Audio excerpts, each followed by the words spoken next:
Anda berada, beberapa saat lagi kami akan hadirkan ke ruang dengar Anda dan ke layar kaca Anda kajian yang kami pancarluaskan dari Masjid Al-Barkah, Jalan Pahlawan, Kampung Tengah Cilengsi atau Komplek Radio Roja, yang mudah-mudahan kita bisa mengambil faedahnya. Dan kami mengucapkan selamat menyimak, semoga bermanfaat. Roja TV, saluran tiruah Al-Quran dan kajian Islam.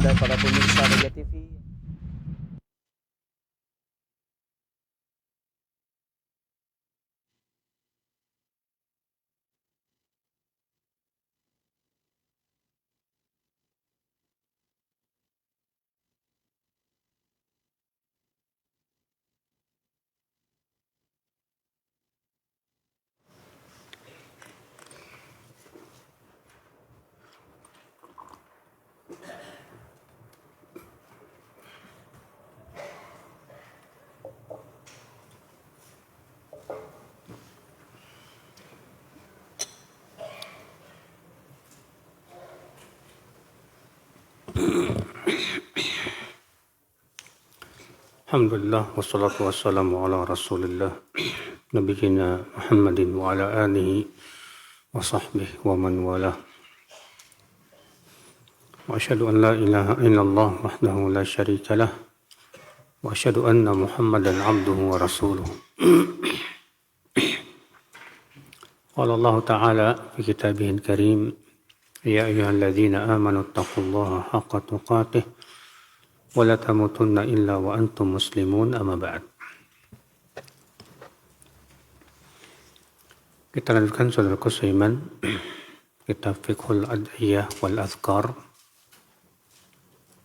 masih di bab tentang keutamaan menuntut ilmu.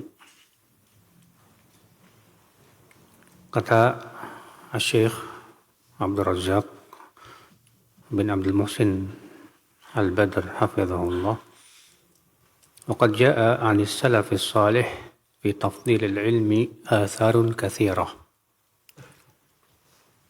Dan telah banyak asar dari salafus soleh tentang keutamaan ilmu. Yaqulu Thawri, berkata Ats-Tsawri, yaitu Sufyan bin Sa'id, ya, Ats-Tsawri, ma yuradu Allahu bi syai'in afdal min talabil ilm.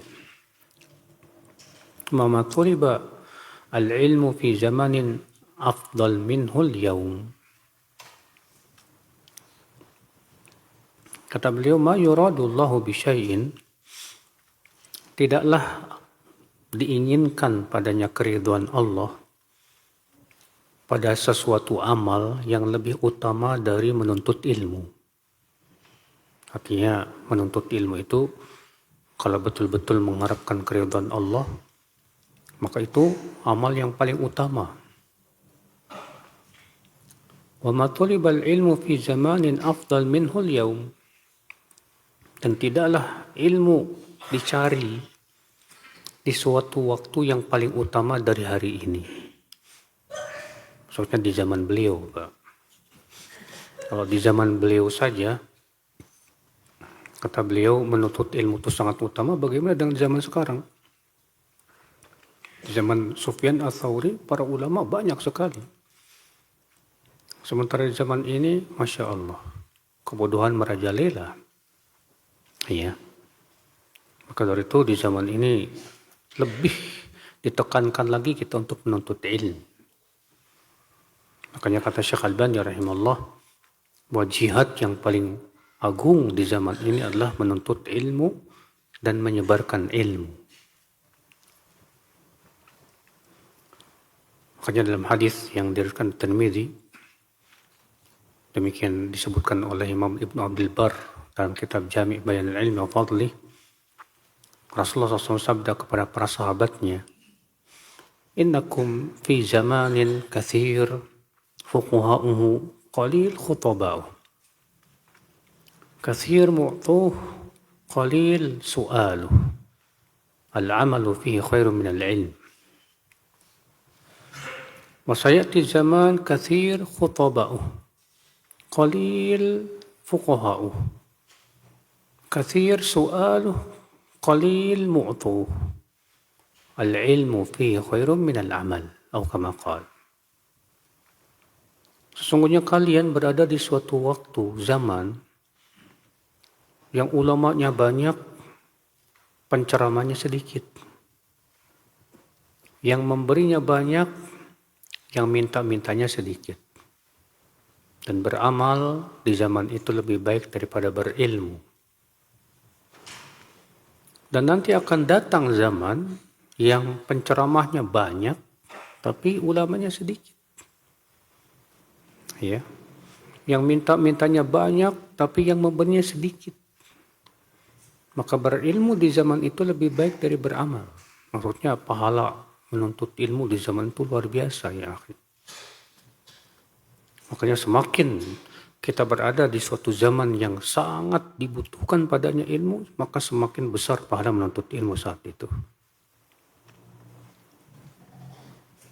Waqala Maimun bin Mihran, berkata Maimun bin Mihran, semoga Allah merahmatinya, Inna mathal al-alim fil balad kamathali ainin azbah fil balad. Sesungguhnya perumpamaan seorang ulama yang ada di suatu tempat itu bagaikan mata air yang segar di tempat tersebut. Karena ya, sebagaimana mata air itu Pak, sumber orang untuk minum, memberi minum, pengairan dan yang lainnya. Demikian pula. Ya. Ketika ada seorang ulama di suatu tempat, itu sumber kehidupan hati, Pak. Karena ya, ilmu itu menghidupkan hati. Ilmu itu membimbing kepada kebaikan. Makanya adanya seorang alim, ulama di suatu tempat itu, wallahi ghanimah buat orang-orang yang ada di situ. Saudaraku seiman, rahimani wa rahimakumullah jami'an. Wa qala Al-Hasan Al-Basri, berkata Al-Hasan Al-Basri, juga seorang tabi'in, Al-alim khairun min az-zahid fid dunya, al-mujtahid fil ibadah. Yanshuru hikmat Allah, fa in qubilat hamidallah, wa in ruddat hamidallah. Orang yang alim, yang berilmu, lebih utama, lebih baik daripada orang yang zuhud dalam kehidupan dunia, yang sungguh-sungguh dalam ibadah. Kenapa? Karena seorang alim, ia menyebarkan ilmu Allah subhanahu wa ta'ala. Kalau diterima dia memuji Allah, kalau ditolak pun ia memuji Allah. Makanya disebutkan dalam hadis, ya, kata Rasulullah SAW apa? Ya, fadlul alim alal abid ka fadlil qamar ala sairil kawakib. Keutamaan ulama dibandingkan dengan ahli ibadah itu seperti apa? Ya, seperti bulan dibandingkan dengan bintang. Ya. Ahli ibadah kebaikannya buat diri sendiri. Kalau ulama manfaatnya untuk banyak orang. Ahli ibadah kalau tidak punya ilmu sangat mudah jatuh kepada bid'ah, Pak. Ahli ibadah kalau nggak punya ilmu sangat mudah jatuh kepada sikap gulu. Tapi seorang alim ulama paham bagaimana cara ibadah sesuai dengan petunjuk Rasulullah SAW. Ya. Qala al-Imam Syafi'i, berkata al-Imam Syafi'i, talabul ilm afdal min salatin nafilah. Menuntut ilmu itu lebih utama daripada salat sunnah. Ya, menuntut ilmu lebih utama daripada apa? Salat sunnah. Makanya disebutkan dalam hadis yang sudah pernah lewat, ya, fadlul ilmi khairun min fadlil ya ibadah. Keutamaan ilmu itu lebih baik daripada keutamaan ibadah, Pak. Kenapa? Karena ibadah tidak akan beres kalau tanpa ilmu. Ya. وسئل الإمام أحمد أيما أحب إليك أن أصلي بالليل تطوعا أو أجلس أنسخ العلم. Imam Ahmad pernah ditanya, mana yang paling engkau sukai? Aku sholat malam, itu sholat sunnah, atau aku duduk mencatat ilmu? Kata Imam Ahmad, idza kunta tansakh fa anta ta'lam bihi amra dinik fahu ahabu ilaih. Kalau kamu duduk mencatat ilmu, maka itu kamu akan memahami tentang agama kamu. Itu lebih aku sukai. Ya. Kemudian Imam Ahmad juga berkata, al-ilmu la ya'diluhu syai'. Ilmu itu tidak bisa dibandingkan dengan apapun, saudaraku seiman. Nah, ini akhi, kalau di zaman dulu ketika ulama banyak, Pak, ya, orang butuh ilmu itu luar biasa sekali, Pak. Tapi ketika di zaman yang manusia lebih cinta dunia, Pak, ya, di zaman yang manusia cinta dunia, cuan itu lebih dibutuhkan daripada ilmu, ya. Karena seperti di zaman sekarang, Pak, fulus itu dibagikan Tuhan selain Allah sudah. Adapun ilmu seakan-akan itu hanya sebatas sampingan saja. Yang penting dapat fulus. Ya, subhanallah, ya khutbah Islam saudaraku seiman. Kata beliau, "Idza kana ahlul ilm bihadhihi al-manzilati ar-rafi'ah wa darajati al-'aliyah." Para ulama, ya, bagaimana kita lihat kedudukannya yang tinggi di sisi Allah Subhanahu wa taala. Fa innal wajiba 'ala man siwahum an yahfadha lahum qadrahum. Maka yang wajib untuk kita semua, Pak, yaitu menjaga, ya, kedudukan para ulama. Tapi kenali dulu siapa ulama. Siapa yang benar-benar ulama, siapa yang cuma diulamakan, siapa yang ngaku-ngaku ulama. Di zaman sekarang ini banyak, ya, orang-orang yang diulamakan ternyata bukan ulama. Ya. Gak punya pengetahuan tentang ilmu, kecuali sedikit saja, hanya sebatas pandai retorika, pintar ngomong, ya, yang hadir banyak, udah khalas disebut ulama. Pakai sorban, pakai ini, pakaian ulama, wah dianggap ulama sudah. Tapi kalau ngomong ngaco. Yang seperti itu yang diulamakan, musibah, saudaraku seiman. Kalau kita sudah mengulamakan orang yang bukan ulama, rusak agama, Pak. Di antara yang menyebabkan rusaknya agama itu adalah tadi, menempatkan orang yang bukan ulama sebagai apa? Ulama, yang kemudian dijadikan rujukan perkataannya, ya, sehingga akhirnya dia seenaknya ngomong tentang agama. Dan betapa banyaknya di zaman sekarang seperti itu, saudaraku seiman. Ngomong nggak pakai dalil, ngomong cuma pakai pendapat pribadinya saja, ya, tanpa ada dalil. Maka kenalilah siapa ulama itu, Pak. Siapa alim. Itu alim hakikat. Alim adalah yang alim tentang Al-Quran, tentang sunnah, tentang tata cara memahami Al-Quran dan sunnah, tentang pemahaman salafus salih, tentang perkataan para ulama terdahulu. Ikhwata Islam saudaraku seiman, rahimani wa rahimakumullah jami'an. Kata beliau, kewajiban kita jaga, ya, kedudukan mereka. Pahami bahwa mereka punya kedudukan yang tinggi. Karena dengan adanya ulama, kita bisa memahami Al-Quran, memahami sunnah, memahami hadis, memahami tentang agama, din. Dan kebutuhan kita kepada ilmu agama, Pak, melebihi kebutuhan kita kepada makan dan minum. Karena makan dan minum itu untuk kehidupan badan. Sedangkan ilmu agama itu untuk kehidupan hati, saudaraku seiman. Di akhirat yang bermanfaat bukan harta, bukan, Pak.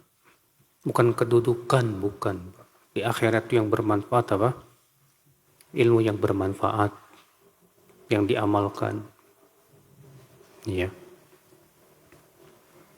Kata beliau, faqad thabata 'anil Nabi sallallahu alaihi wasallam, dan telah sabit dari Nabi sallallahu alaihi wasallam bersabda, "Laisa minna man lam yarham saghirana wa yuwaqqir kabirana wa ya'rif li'alimina haqqah." Bukan golongan kami orang yang tidak menyayangi yang lebih muda, tidak menghormati yang lebih tua, dan tidak tahu tentang hak para ulama. Ya. Diriwayatkan oleh Imam Ibn Abdul Bar dan disahihkan oleh Syekh Al-Albani rahimahullah. Lihat kata Rasulullah SAW, laisa min, bukan golongan kami. Kata-kata laisa minna itu Pak sering digunakan untuk makna bahwa itu dosanya dosa besar, bukan dosa kecil. Bukan dari golongan kami orang yang tidak menyayangi yang lebih muda dan tidak menghormati yang lebih tua. Masya Allah. Yang tua menyayangi yang muda menghormati yang tua. Kalau ya ini harmonis Pak, Masya Allah, bagus masyarakat itu Pak. Tapi kalau sebaliknya, yang tua meremehkan yang muda nggak menghormati yang tua, ya akhirnya apa yang terjadi Pak? Pincang itu masyarakat itu. Wa ya'rif li alimina haqqah, dan bukan golongan kami orang yang tidak tahu hak para ulama. Apa hak ulama itu Pak? Ya, untuk kita jaga kehormatannya Pak. Ulama itu bukan untuk kita gulu sama dia, bukan. Untuk kita kultuskan, bukan. Untuk kita ngesot sama dia, bukan Pak. Ya. Ulama itu kita jaga kehormatannya. Kita ambil ilmunya. Ya. Karena kata para ulama, daging ulama itu beracun. Menggibah ulama itu musibah Pak untuk kehidupan kita. Makanya musuh-musuh Islam Pak, di antara cara mereka menghancurkan Islam dengan cara apa Pak? Membunuh karakter para ulama. Dicari-cari kesalahannya. Dicari-cari kekurangannya, kemudian apa? Diviralkan. Supaya apa? Supaya menjauhkan masyarakat dari ulama yang sebenarnya. Itu tujuan mereka, saudaraku seiman, rahimani wa rahimakumullah jami'an. Maka dari itu ya akhi, ketika masyarakat jauh dari ulama, apa yang terjadi Pak? Akhirnya mereka kehilangan apa? Qudwah, uswah. Akhirnya yang dijadikan uswah siapa coba? Bintang film, penyanyi, tukang gulat. Itu yang jadikan uswah. Kenapa? Karena ulama sudah dihancurkan sehancur-hancurnya.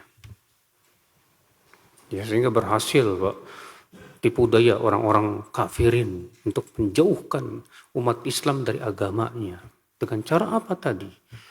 Mematikan karakter para ulama, membunuh ya karakter para ulama dengan cara membuliknya, merusak kehormatannya dan yang lainnya. Padahal tegaknya Islam adalah dengan adanya ulama. Ya. Menghormati ulama sama saja kita membantu tegaknya Islam. Karena Islam itu Pak tegak dengan ilmu dan amal. Kita butuh ilmu dan amal. Ikhwata Islam saudaraku seiman. Kata beliau, "Hadza wa inna min adami ma'rifati qadri ahli al-ilm wa hifdhi makanatihim al-iddi'a bi anna ulama al-ummah wa fuqaha al-millah wa ahli al-hilli wal 'aqbi fiha la yafqahuna ghairi ilmi al-hayd wan nifas." Kata beliau, ketika kita tidak paham tentang kedudukan ulama dan tidak menjaga kehormatan para ulama, ya, maka muncullah orang-orang yang berusaha untuk merusak kehormatan para ulama. dengan mengatakan apa katanya? Allah itu ulama taunya tentang haid dan nifas doang. Iya. Makanya karena dengan tuduhan-tuduhan itu, ulama ini penjilat, ini ulama penguasa, ini ulama. Subhanallah, seperti ya Syekh bin Baz dituduh seperti itu, Pak. Syekh Utsaimin dituduh seperti itu. Ya. Jadi siapa yang diulamakan coba akhirnya, Pak? Usama bin Laden. Dan itu Masya Allah, saya pernah waktu dulu itu di Pondok Kopi kalau nggak salah ya, saya ceramah ya tentang hukum bom bunuh diri. Setelah selesai kajian, ada seorang pemuda tinggi besar, dia ngajak debat. Dia bilang saya tidak setuju Anda mengatakan ya bom bunuh diri itu bukan syahid. Saya bilang, loh, saya kan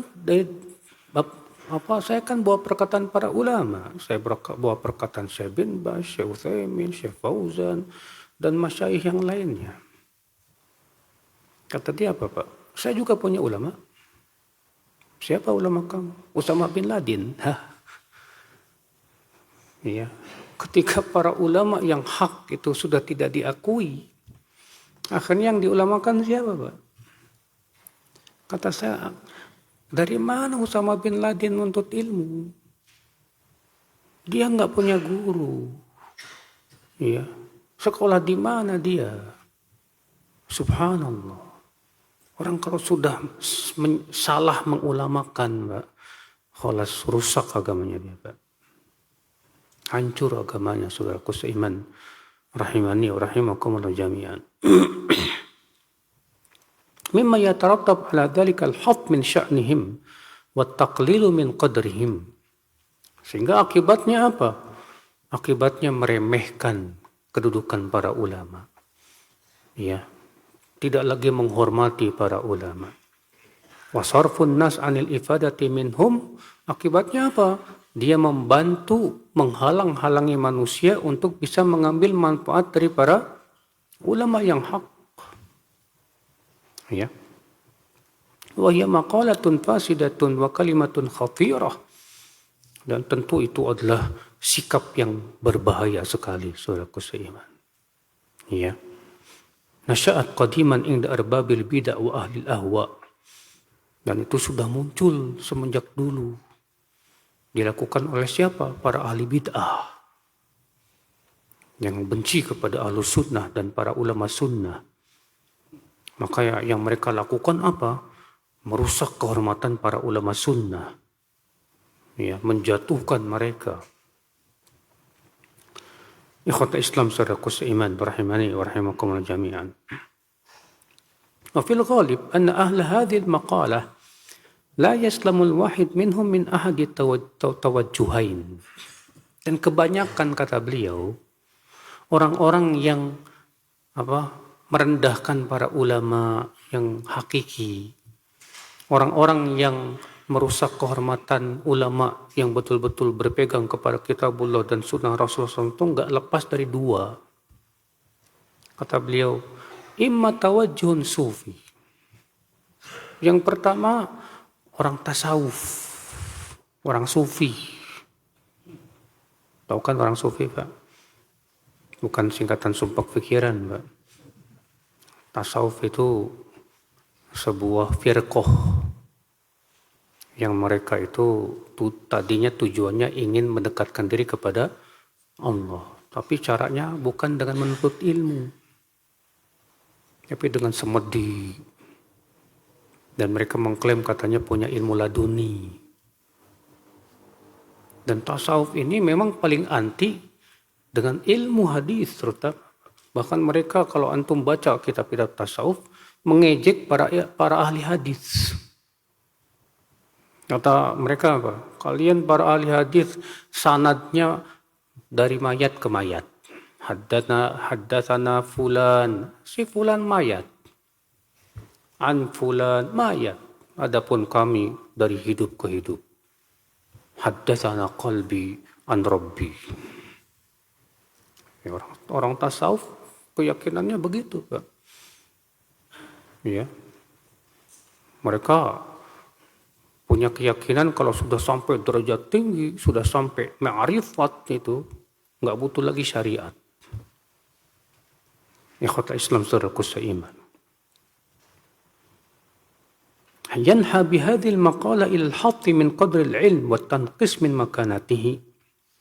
Di mana orang-orang tasawuf itu, Pak, berusaha untuk menjatuhkan kehormatan ilmu dan ulama.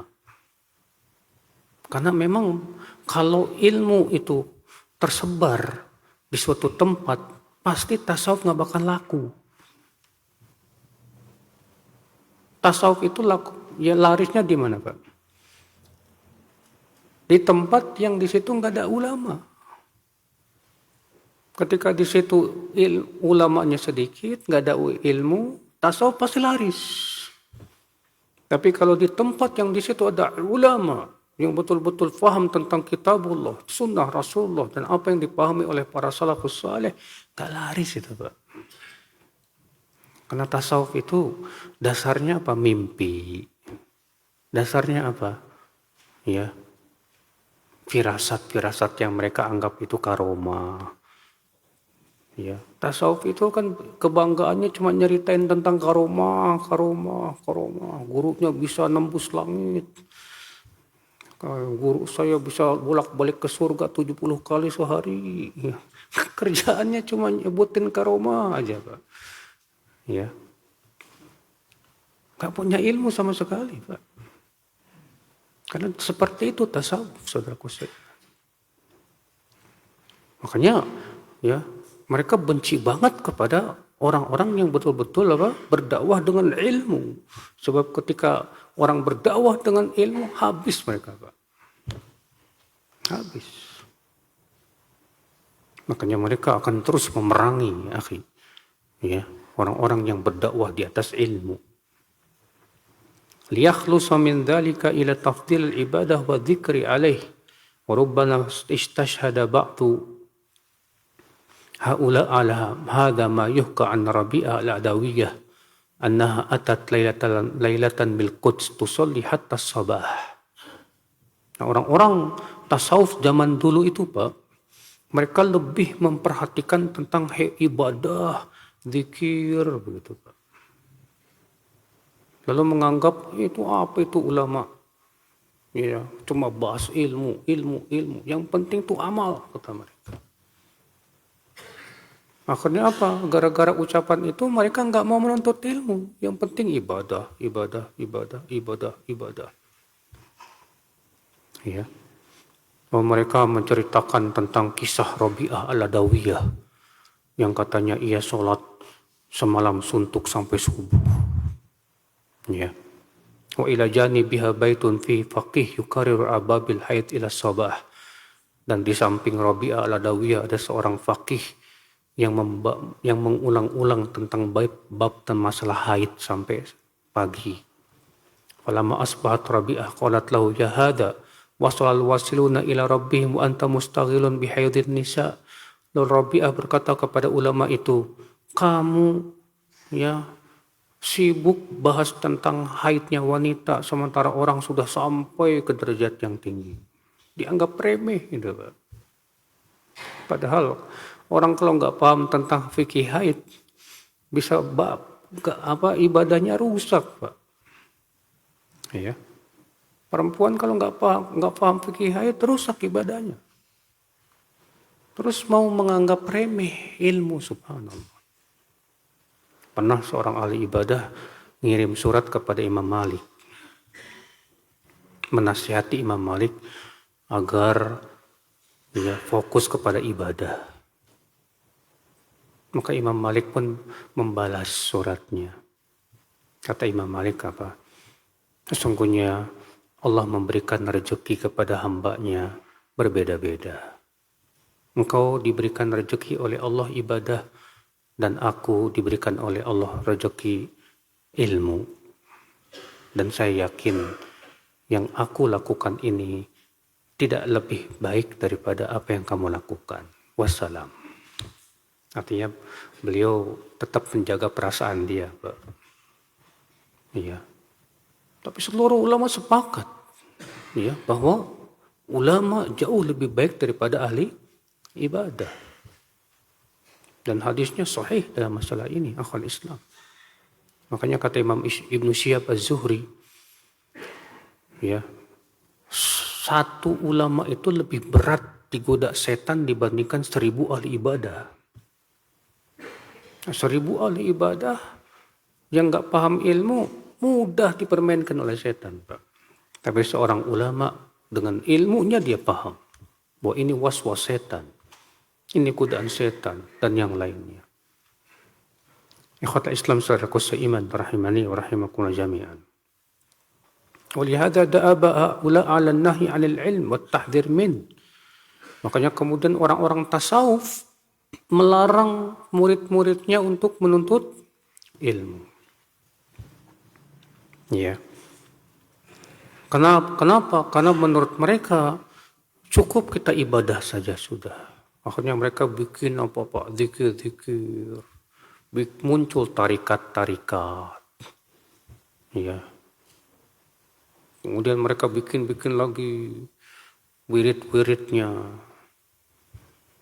Kemudian mereka bikin lagi cara-caranya. Saya punya teman, dia di tarekat Naqsyabandiyah 10 tahun. Dia cerita ke saya. Saya dulu Ustadz sudah sampai derajat tinggi Ustadz. Jadi kalau zikirnya itu malam-malam Pak. Di tempat yang gelap. Nah, ketika wirid itu yang dibayangkan wajah mursyid. Ya. Nah, nanti setelah 5 menit tiba-tiba terang. Nah, itu mereka sebut dengan istilah mukasyafah, Pak. Terbuka tirai gaib itu. Ya. Makanya mereka itu disibukkan dengan itu, Pak. Wirid-wirid gitu, Pak. Ya. Tingkat tingginya mereka itu zikirnya bukan la ilaha illallah lagi, Pak. Tapi apa? Huwa. Iya. Nanti setelah itu mereka pingsan. Kalau sudah pingsan katanya sudah sampai derajat fana katanya. Ini mereka bikin istilah seperti itu. Sama sekali nggak ada dalilnya dari Al-Quran, tidak pula dari Sunnah, tidak pula dari perbuatan para sahabat. Apa pernah Rasulullah SAW seperti itu mengajarkan kepada umatnya ya akhwal Islam?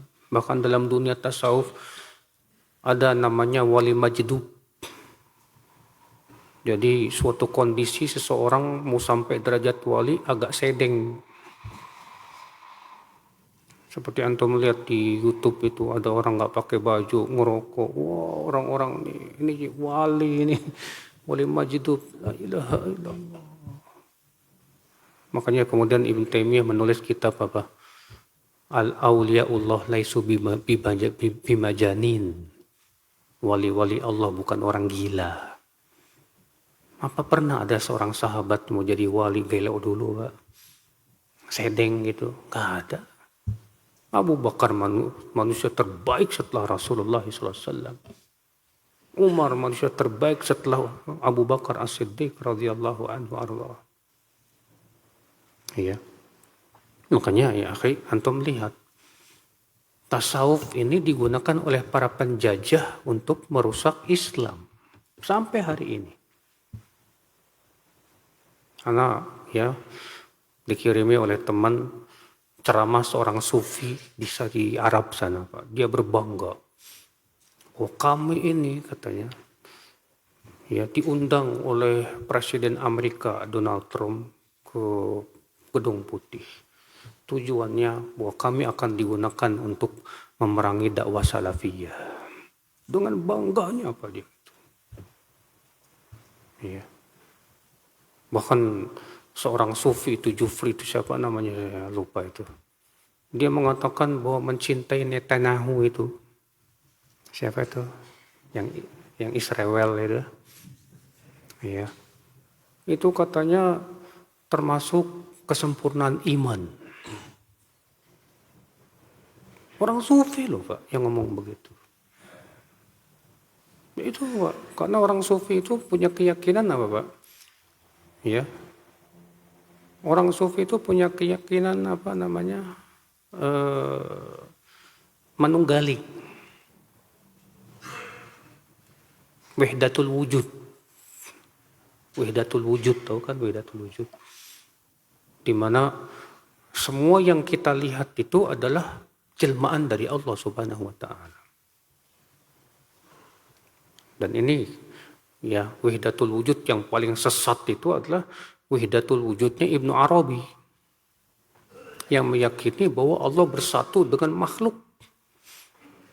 Sehingga yang kita lihat dari makhluk itulah penjelmaan dari Allah. Sampai Ibnu Arabi berkata tidaklah anjing dan babi kecuali penjelmaan dari Allah. Makanya dikafirkan oleh Imam Ghazali. Dan pengikutnya sampai hari ini banyak masalahnya, Pak. Dan dari keyakinan wahdatul wujud itulah muncul keyakinan apa? Semua agama sama. Orang yang menyembah patung sebetulnya menyembah Allah. Kenapa? Karena Allah bersatu dengan patung. Ya. Makanya tidak aneh, Pak. Mereka kemudian memuji orang yang menyembah berhala, nggak masalah. Karena keyakinannya itu yang sangat sesat sekali. Makanya mereka sangat benci kepada dakwah tauhid. Sangat benci kepada apa? Dakwah tauhid. Ya. Mereka menganggap dakwah tauhid itu katanya melecehkan para wali. Karena masalahnya mereka mempertuhankan wali. Bahkan mereka meyakini wali lebih tinggi daripada nabi dan rasul. Sampai pentolan mereka Abul Bistah mengatakan begitu. Maqamun nubuwah fil barzakhi fuwaiqar rasul wa dunal wali. Kedudukan nabi di alam barzakh di atas rasul di bawah wali. Nabi kata mereka di atas rasul di bawah wali. Berarti yang paling tinggi apa? Wali. Di bawah wali nabi, di bawah nabi rasul. Subhanallah, dibalik sama mereka, Pak. Kalau kita Ahlussunnah punya keyakinan yang paling tinggi siapa? Rasul, di bawahnya nabi, baru wali. Sama mereka dibalik. Ya. Bahkan mereka hampir tidak bisa membedakan antara wali dengan Allah. Karena menurut mereka wali itu bersatu dengan Allah Subhanahu wa taala. Itu ada, Pak. Silakan baca buku yang ditulis oleh Dr. Fadl Ilahi yang berjudul Darah Hitam Tasawuf dan Sejarah Hitam Tasawuf. Beliau menulis buku itu langsung merujuk kepada kitab-kitab tasawufnya langsung. Ya kota Islam saudaraku seiman rahimani wa rahimakum jami'an. Ini bukan sebatas isapan jempol, Pak. Ya. Akal Islam saudaraku seiman. Nah ini, akhi. Kama yaqulu ahaduhum, sebagaimana salah seorang sufi berkata, afatul murid thalath, at-tazawwuj wa kitabatul hadis wal asfar. Salah seorang kaum sufi tasawuf berkata begini, penyakit murid itu 3. Yang pertama menikah. Yang kedua belajar ilmu hadis. Yang ketiga kitab asfar. Jadi menurut mereka 3 ini yang bisa menghalangi seorang murid untuk sampai kepada Allah katanya. Apa itu? Menikah. Karena dalam dunia tasawuf menikah itu dianggap cinta dunia, Pak. Ya, pada zaman sekarang untuk orang yang ninggalin istri dan anaknya hanya untuk katanya istilahnya dakwah lah gitu. Ya, 7 hari, 40 hari nggak dikasih nafkah. Katanya kalau masih mikirin anak istri masih cinta dunia kamu. La ilaha illallah. Padahal kata Rasulullah apa? Kafa bil mar'i ithman an yudhi'a man yaqut. Cukuplah bagi seseorang dosa, dia menyia-nyiakan orang yang harus dia tanggung hidupnya. Saudaraku seiman. Yang kedua, yang mereka harus jauhi seorang murid apa? Mencatat hadis. Ya. Yang ketiga apa? Mereka harus menjauhi kitab-kitab ilmu. Baru dia bisa jadi murid yang benar. Ya subhanallah, kalau seperti ini jadinya hancur, Pak. Rusak. Makanya nggak aneh. Penjajah dulu menggunakan tasawuf untuk merusak Islam. Karena tasawuf yang paling nggak suka sama ilmu, nggak suka mereka. Ilmu yang paling dibanggakan apa? Ilmu laduni. Ilmu laduni. Ya. Ikhwata Islam saudaraku seiman. Nah ini kelompok yang pertama, Pak. Yang mereka itu nggak suka ulama. Ya, maksudnya ulama-ulama yang betul-betul berpegang kepada Al-Quran dan Sunnah. Kelompok yang kedua kata beliau, wa imma tawajjuhun fikri yanha bihadhil maqala ila iqhamin nasi mutahatin fikriyah wa takharusatin aqliyah wa dhununin wa awham. Yaitu para pemuja akal, di mana mereka ingin supaya manusia lebih mendewakan akal, Pak. Ya. Sehingga mereka jatuh kepada apa?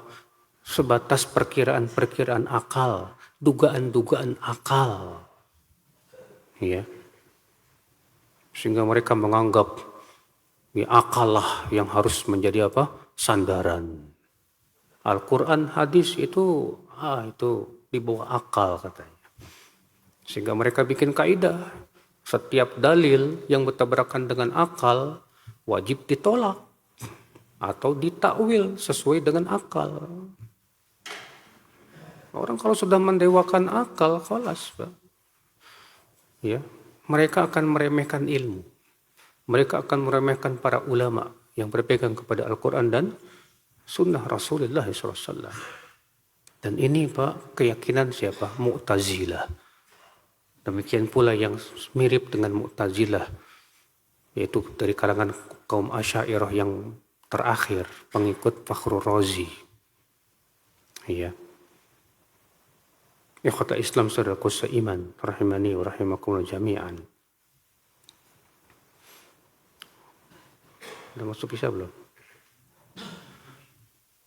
Ruya an Ismail bin Ulayyah qal haddathani Laysa qal takallama Wasil bin Atha yawman faqala Amr bin Ubaid ala tasma'un ma kalamul Hasan wa Ibn Sirin indama tasma'un illa khirqatu haydin mulqah.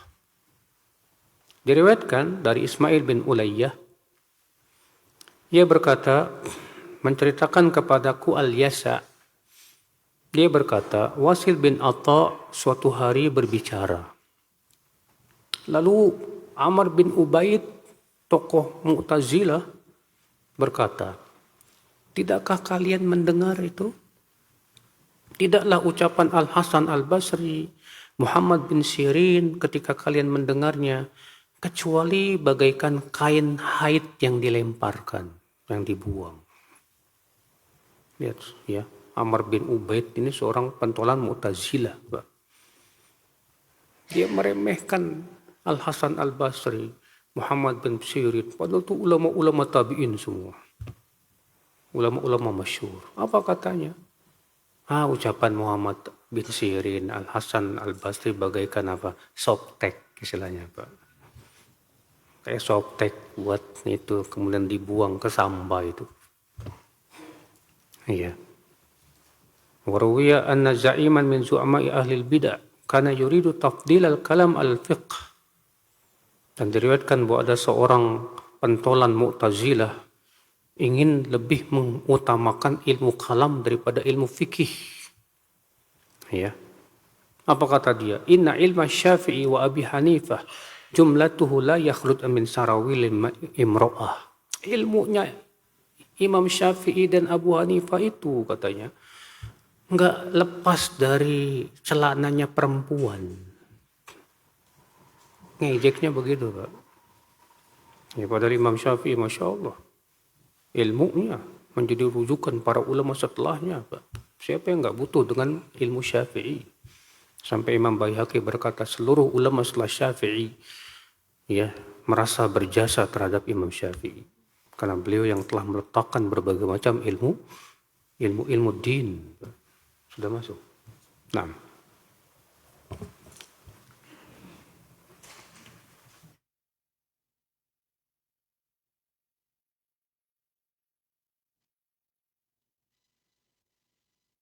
Ikhwatal Islam, untuk selanjutnya kita simak dikumandangkannya adzan untuk sholat Isya bagi daerah Jakarta dan sekitarnya. Allah